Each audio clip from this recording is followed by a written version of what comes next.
Jane Eyre by Charlotte Bronte. Chapter 14.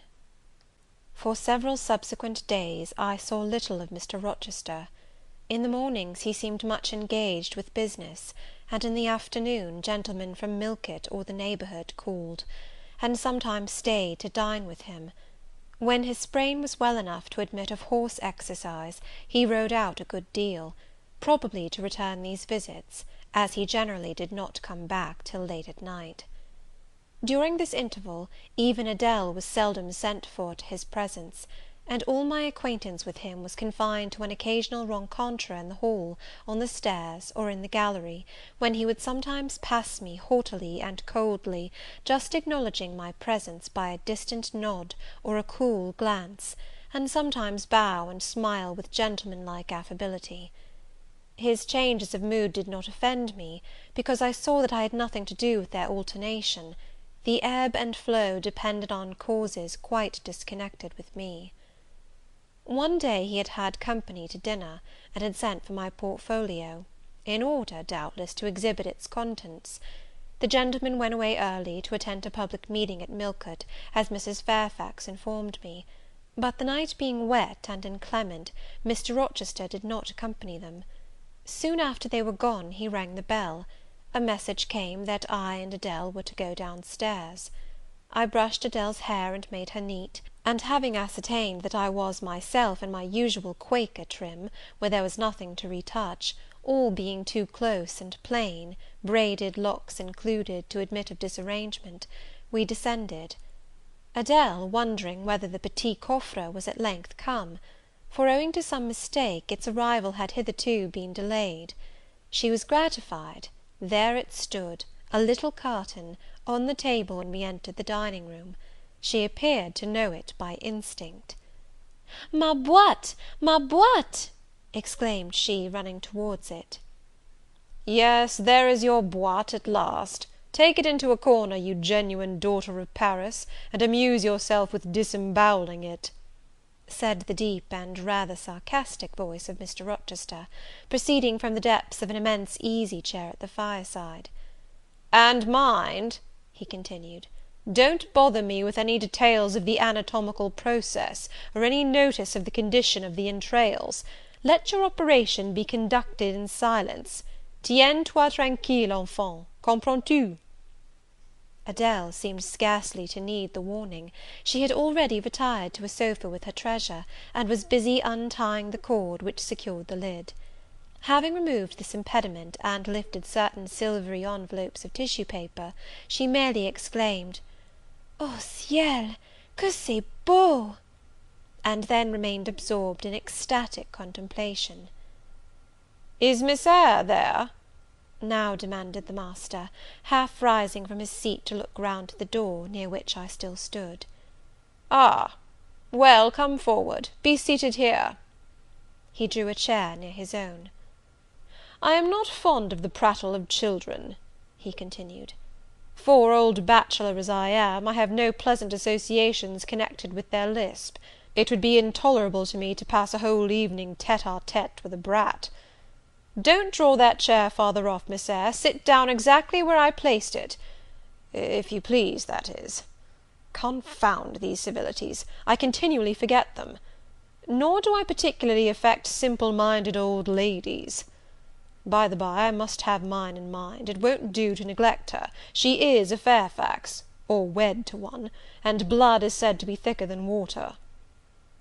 He rang, and dispatched an invitation to Mrs. Fairfax, who soon arrived, knitting basket in hand. "Good evening, Madam. I sent to you for a charitable purpose. I have forbidden Adele to talk to me about her presents, and she is bursting with repletion. Have the goodness to serve her as an auditress and interlocutrice. It will be one of the most benevolent acts you ever performed." Adele, indeed, no sooner saw Mrs. Fairfax, than she summoned her to her sofa, and there quickly filled her lap with the porcelain, the ivory, the waxen contents of her boîte, pouring out, meantime, explanations and raptures, in such broken English as she was mistress of. "Now I have performed the part of a good host," pursued Mr. Rochester. Put my guests into the way of amusing each other, I ought to be at liberty to attend to my own pleasure. Miss Eyre, draw your chair still a little farther forward. You are yet too far back. I cannot see you without disturbing my position in this comfortable chair, which I have no mind to do." I did as I was bid, though I would much rather have remained somewhat in the shade; but Mr. Rochester had such a direct way of giving orders, it seemed a matter of course to obey him promptly. We were, as I have said, in the dining room. The lustre, which had been lit for dinner, filled the room with a festal breadth of light. The large fire was all red and clear. The purple curtains hung rich and ample before the lofty window and loftier arch. Everything was still, save the subdued chat of Adele, she dared not speak loud, and filling up each pause, the beating of winter rain against the panes. Mr. Rochester, as he sat in his damask-covered chair, looked different to what I had seen him look before, not quite so stern, much less gloomy. There was a smile on his lips, and his eyes sparkled, whether with wine or not I am not sure, but I think it very probable. He was, in short, in his after-dinner mood, more expanded and genial, and also more self-indulgent than the frigid and rigid temper of the morning. Still he looked preciously grim, cushioning his massive head against the swelling back of his chair, and receiving the light of the fire on his granite-hewn features, and in his great dark eyes. For he had great dark eyes, and very fine eyes too, not without a certain change in their depth sometimes, which, if it was not softness, reminded you, at least, of that feeling. He had been looking 2 minutes at the fire, and I had been looking the same length of time at him, when, turning suddenly, he caught my gaze fastened on his physiognomy. "You examine me, Miss Eyre," said he. "Do you think me handsome?" I should, if I had deliberated, have replied to this question by something conventionally vague and polite; but the answer somehow slipped from my tongue before I was aware. "No, Sir." "Ah? By my word, there is something singular about you," said he. "You have the air of a little Nonette, quaint, quiet, grave, and simple, as you sit with your hands before you, and your eyes generally bent on the carpet, except, by the by, when they are directed piercingly to my face, as just now, for instance. And when one asks you a question, or makes a remark to which you are obliged to reply, you rap out a round rejoinder, which, if not blunt, is at least brusque. What do you mean by it?" "Sir, I was too plain. I beg your pardon. I ought to have replied that it was not easy to give an impromptu answer to a question about appearances, that tastes mostly differ, and that beauty is of little consequence, or something of that sort." "You ought to have replied no such thing. Beauty of little consequence, indeed! And so, under pretence of softening the previous outrage, of stroking and soothing me into placidity, you stick a sly penknife under my ear. Go on. What fault do you find with me, pray? I suppose I have all my limbs and all my features like any other man?" "Mr. Rochester, allow me to disown my first answer. I intended no pointed repartee, it was only a blunder." "Just so.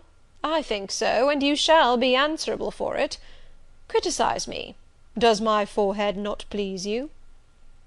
He lifted up the sable waves of hair, which lay horizontally over his brow, and showed a solid enough mass of intellectual organs, but an abrupt deficiency where the suave sign of benevolence should have risen. "Now, Ma'am, am I a fool?" "Far from it, Sir. You would perhaps think me rude if I inquired in return whether you are a philanthropist." "There again! Another stick of the penknife, when she pretended to pat my head; and that is because I said I did not like the society of children and old women, low be it spoken. No, young lady, I am not a general philanthropist, but I bear a conscience," and he pointed to the prominences which are said to indicate that faculty, and which, fortunately for him, was sufficiently conspicuous, giving indeed a marked breadth to the upper part of his head. "And besides, I once had a kind of rude tenderness of heart. When I was as old as you, I was a feeling fellow enough, partial to the unfledged, unfostered, and unlucky. But fortune has knocked me about since. She has even kneaded me with her knuckles, and now I flatter myself I am as hard and tough as an India rubber ball; pervious, though, through a chink or two still, and with one sentient point in the middle of the lump. Yes, does that leave hope for me?" "Hope of what, Sir?" "Of my final re-transformation from India rubber back to flesh."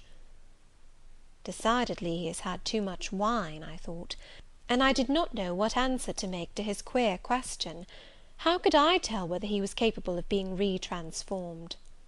"You look very much puzzled, Miss Eyre; and though you are not pretty any more than I am handsome, yet a puzzled air becomes you. Besides, it is convenient, for it keeps those searching eyes of yours away from my physiognomy, and busies them with the worsted flowers of the rug. So puzzle on. Young lady, I am disposed to be gregarious and communicative to-night." With this announcement he rose from his chair, and stood, leaning his arm on the marble mantelpiece. In this attitude his shape was seen plainly, as well as his face, his unusual breadth of chest, disproportionate almost to his length of limb. I am sure most people would have thought him an ugly man; yet there was so much unconscious pride in his port, so much ease in his demeanour, such a look of complete indifference to his own external appearance, so haughty a reliance on the power of other qualities, intrinsic or adventitious, to atone for the lack of mere personal attractiveness, that in looking at him one inevitably shared the indifference, and even in a blind imperfect sense put faith in the confidence. "I am disposed to be gregarious and communicative to-night," he repeated, "and that is why I sent for you. The fire and the chandelier were not sufficient company for me, nor would Pilot have been, for none of these can talk. Adele is a degree better, but still far below the mark. Mrs. Fairfax, ditto. You, I am persuaded, can suit me if you will. You puzzled me the first evening I invited you down here. I have almost forgotten you since; other ideas have driven yours from my head. But to-night I am resolved to be at ease, to dismiss what importunes and recall what pleases. It would now please me to draw you out, to learn more of you. Therefore speak." Instead of speaking, I smiled, and not a very complacent or submissive smile either. "Speak," he urged. "What about, Sir?" "Whatever you like. I leave both the choice of subject and the manner of treating it entirely to yourself." Accordingly I sat and said nothing. If he expects me to talk for the mere sake of talking and showing off, he will find he has addressed himself to the wrong person, I thought. "You are dumb, Miss Eyre." I was dumb still. He bent his head a little towards me, and with a single hasty glance seemed to dive into my eyes. "Stubborn?" he said. "And annoyed? Ah, it is consistent. I put my request in an absurd, almost insolent form. Miss Eyre, I beg your pardon. The fact is, once for all, I don't wish to treat you as an inferior; that is," correcting himself, "I claim only such superiority as must result from 20 years' difference in age and a century's advance in experience. This is legitimate, et j'y tiens, as Adele would say; and it is by virtue of this superiority, and this alone, that I desire you to have the goodness to talk to me a little now, and divert my thoughts, which are galled with dwelling on one point, cankering as a rusty nail." He had deigned an explanation, almost an apology, and I did not feel insensible to his condescension, and would not seem so.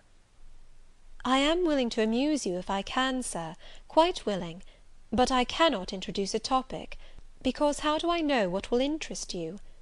Ask me questions, and I will do my best to answer them." "Then, in the first place, do you agree with me that I have a right to be a little masterful, abrupt, perhaps exacting sometimes, on the grounds I stated, namely, that I am old enough to be your father, and that I have battled through a varied experience with many men of many nations, and roamed over half the globe, while you have lived quietly with one set of people in one house?" "Do as you please, Sir." "That is no answer. or rather it is very irritating, because a very evasive one. Reply clearly." "I don't think, Sir, you have a right to command me, merely because you are older than I, or because you have seen more of the world than I have. Your claim to superiority depends on the use you have made of your time and experience." Promptly spoken. But I won't allow that, seeing it would never suit my case, as I have made an indifferent, not to say a bad, use of both advantages. Leaving superiority out of the question, then, you must still agree to receive my orders now and then, without being piqued or hurt by the tone of command. Will you?" I smiled.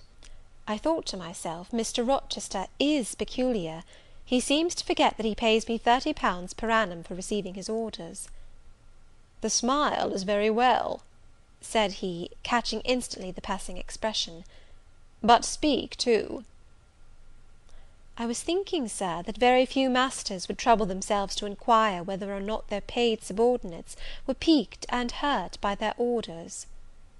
"Paid subordinates? What? You are my paid subordinate, are you?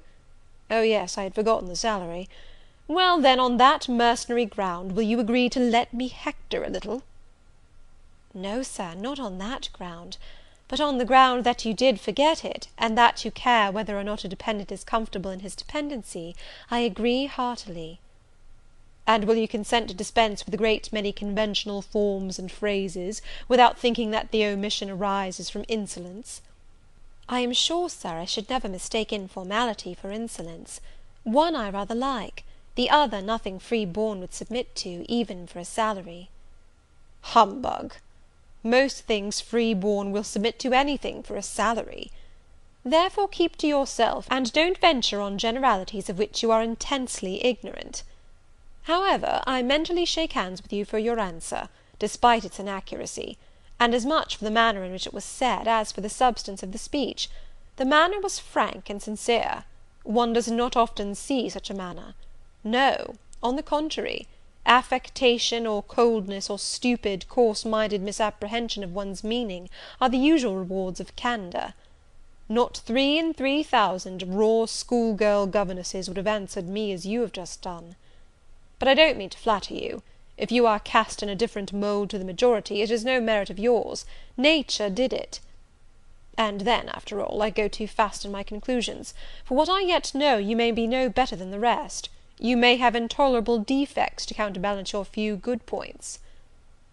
And so may you, I thought. My eye met his as the idea crossed my mind. He seemed to read the glance, answering as if its import had been spoken as well as imagined. "Yes, yes, you are right," said he. "I have plenty of faults of my own. I know it, and I don't wish to palliate them, I assure you. God wot, I need not be too severe about others. I have a past experience, a series of deeds, a colour of life to contemplate within my own breast, which I might well call my sneers and censures from my neighbours to myself. I started, or rather, for like other defaulters, I like to lay half the blame on ill fortune and adverse circumstances, was thrust on to a wrong tack at the age of 21, and have never recovered the right course since. But I might have been very different. I might have been as good as you, wiser, almost as stainless. I envy you your peace of mind, your clean conscience, your unpolluted memory. Little girl, a memory without blot or contamination must be an exquisite treasure, an inexhaustible source of pure refreshment, is it not?" "How was your memory when you were 18, Sir?" "All right then. Limpid, salubrious. No gush of bilge water had turned it to fetid puddle. I was your equal at 18, quite your equal. Nature meant me to be, on the whole, a good man, Miss Eyre, one of the better kind, and you see I am not so. You would say you don't see it; at least I flatter myself I read as much in your eye. Beware, by the by, what you express with that organ. I am quick at interpreting its language. Then take my word for it, I am not a villain, you are not to suppose that. Not to attribute to me any such bad eminence, but owing, I verily believe, rather to circumstances than to my natural bent, I am a trite, commonplace sinner, hackneyed in all the poor petty dissipations with which the rich and worthless try to put on life. Do you wonder that I avow this to you? Know that in the course of your future life you will often find yourself elected the involuntarily confidant of your acquaintances' secrets. People will instinctively find out, as I have done, that it is not your forte to tell of yourself, but to listen while others talk of themselves. They will feel, too, that you listen with no malevolent scorn of their indiscretion, but with a kind of innate sympathy, not the less comforting and encouraging because it is very unobtrusive in its manifestations. How do you know? How can you guess all this, Sir? I know it well. Therefore I proceed almost as freely as if I were writing my thoughts in a diary. You would say I should have been superior to circumstances. So I should. But you see I was not. When fate wronged me, I had not the wisdom to remain cool. I turned desperate. Then I degenerated. Now, when any vicious simpleton excites my disgust by his paltry ribaldry, I cannot flatter myself that I am better than he. I am forced to confess that he and I are on a level. I wish I had stood firm. God knows I do. Dread remorse when you are tempted to err, Miss Eyre. Remorse is the poison of life. Repentance is said to be its cure, Sir. It is not its cure. Reformation may be its cure, and I could reform. I have strength yet for that. But where is the use of thinking of it, hampered, burdened, cursed as I am? Besides, since happiness is irrevocably denied me, I have a right to get pleasure out of life, and I will get it, cost what it may. Then you will degenerate still more, Sir. Possibly. Yet why should I, if I can get sweet, fresh pleasure? And I may get it as sweet and fresh as the wild honey the bee gathers on the moor. It will sting. It will taste bitter, Sir. How do you know? You never tried it. How very serious, how very solemn you look! And you are as ignorant of the matter as this cameo head, taking one from the mantelpiece. You have no right to preach to me, you neophyte, that have not passed the porch of life, and are absolutely unacquainted with its mysteries. I only remind you of your own words, Sir. You said error brought remorse, and you pronounced remorse the poison of existence. And who talks of error now? I scarcely think the notion that flitted across my brain was an error. I believe it was an inspiration rather than a temptation. It was very genial, very soothing. I know that. Here it comes again. It is no devil, I assure you; or if it be, it has put on the robes of an angel of light. I think I must admit so fair a guest when it asks entrance to my heart. Distrust it, Sir. It is not a true angel. Once more, how do you know? By what instinct do you pretend to distinguish between a fallen seraph of the abyss and a messenger from the eternal throne, between a guide and a seducer? I judge by your countenance, Sir, which was troubled when you said the suggestion had returned upon you. I feel sure it will work you more misery if you listen to it. Not at all. It bears the most gracious message in the world. For the rest, you are not my conscience keeper, so don't make yourself uneasy. Here, come in, bonny wanderer. He said this as if he spoke to a vision, viewless to any eye but his own. Then, folding his arms, which he had half extended, on his chest, he seemed to enclose in their embrace the invisible being. Now, he continued, again addressing me, I have received the pilgrim, a disguised deity, as I verily believe. Already it has done me good. My heart was a sort of charnel. It will now be a shrine. To speak truth, Sir, I don't understand you at all. I cannot keep up the conversation because it has got out of my depth. Only one thing I know. You said you were not as good as you should like to be, and that you regretted your own imperfection. One thing I can comprehend. You intimated that to have a sullied memory was a perpetual bane. It seems to me that if you tried hard, you would in time find it possible to become what you yourself would approve. and that if from this day you began with resolution to correct your thoughts and actions, you would in a few years have laid up a new and stainless store of recollections, to which you might revert with pleasure. Justly thought, rightly said, Miss Eyre, and at this moment I am paving hell with energy. Sir? I am laying down good intentions, which I believe durable as flint. Certainly my associates and pursuits shall be other than they have been. And better? And better. So much better as pure ore is than foul dross. You seem to doubt me. I don't doubt myself. I know what my aim is, what my motives are, and at this moment I pass a law, unalterable as that of the Medes and Persians, that both are right. They cannot be, sir, if they require a new statute to legalize them. They are, Miss Eyre, though they absolutely require a new statute. Unheard of combinations of circumstances demand unheard of rules. That sounds a dangerous maxim, sir, because one can see at once that it is liable to abuse. Sententious sage! So it is, but I swear by my household gods not to abuse it. You are human and fallible. I am. So are you. What then? The human and fallible should not arrogate a power with which the divine and perfect alone can be safely entrusted. What power? That of saying of any strange, unsanctioned line of action, let it be right. Let it be right. The very words, you have pronounced them. May it be right, then? I said, as I rose, deeming it useless to continue a discourse which was all darkness to me, and besides, sensible that the character of my interlocutor was beyond my penetration, at least beyond its present reach, and feeling the uncertainty, the vague sense of insecurity which accompanies a conviction of ignorance. Where are you going? To put Adele to bed. It is past her bedtime. You are afraid of me, because I talk like a sphinx. Your language is enigmatical, sir, but though I am bewildered, I am certainly not afraid. You are afraid.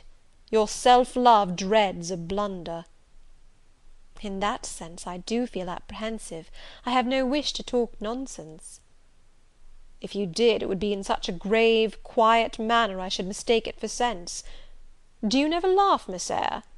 Don't trouble yourself to answer. I see you laugh rarely. But you can laugh very merrily. Believe me, you are not naturally austere, any more than I am naturally vicious. The low wood constraint still clings to you somewhat, controlling your features, muffling your voice, and restricting your limbs; and you fear in the presence of a man and a brother, or father, or master, or what you will, to smile too gaily, speak too freely, or move too quickly. But in time I think you will learn to be natural with me, as I find it impossible to be conventional with you; and then your looks and movements will have more vivacity and variety than they dare offer now. I see at intervals the glance of a curious sort of bird through the close-set bars of a cage; a vivid, restless, resolute captive is there; were it but free, it would soar cloud high. You are still bent on going? It has struck 9, sir. Never mind. Wait a minute. Adele is not ready to go to bed yet. My position, Miss Eyre, with my back to the fire and my face to the room, favours observation. While talking to you, I have also occasionally watched Adele. I have my own reasons for thinking her a curious study, reasons that I may, nay, that I shall impart to you some day. She pulled out of her box, about 10 minutes ago, a little pink silk frock. Rapture lit her face as she unfolded it. Coquetry runs in her blood, blends with her brains, and seasons the marrow of her bones. "Il faut que je sais!" cried she, et à l'instant même she rushed out of the room. She is now with Sophy, undergoing a robing process. In a few minutes she will re-enter, and I know what I shall see. A miniature of Céline Varenne as she used to appear on the boards at the rising of... but never mind that. However, my tenderest feelings are about to receive a shock, such as my presentiment. Stay now to see whether it will be realized. Ere long, Adèle's little foot was heard tripping across the hall. She entered, transformed as her guardian had predicted. A dress of rose-coloured satin, very short, and as full in the skirt as it could be gathered, replaced the brown frock she had previously worn. A wreath of rosebuds circled her forehead. Her feet were dressed in silk stockings and small white satin sandals. "Est-ce que ma robe va bien?" cried she, bounding forwards. "Et mes souliers, et mes bras! Tenez, je crois que je vais danser." And spreading out her dress, she chassed across the room, till, having reached Mr. Rochester, she wheeled lightly round before him on tiptoe, then dropped on one knee at his feet, exclaiming, "Monsieur, je vous remercie mille fois de votre bonté." Then rising, she added, "C'est comme cela que maman faisait, n'est-ce pas, Monsieur?" "Precisely," was the answer. "And comme cela she charmed my English gold out of my British breeches pocket. I have been green too, Miss Eyre; ay, grass green. Not a more vernal tint freshens you now than once freshened me. My spring is gone, however, but it has left me that French floweret on my hands, which in some moods I would fain be rid of, not valuing now the root whence it sprang, having found that it was of a sort which nothing but gold dust could manure. I have but half a liking to the blossom, especially when it looks so artificial as just now. I keep it and rear it rather on the Roman Catholic principle of expiating numerous sins, great or small, by one good work. I'll explain all this some day. Good night." Chapter 14.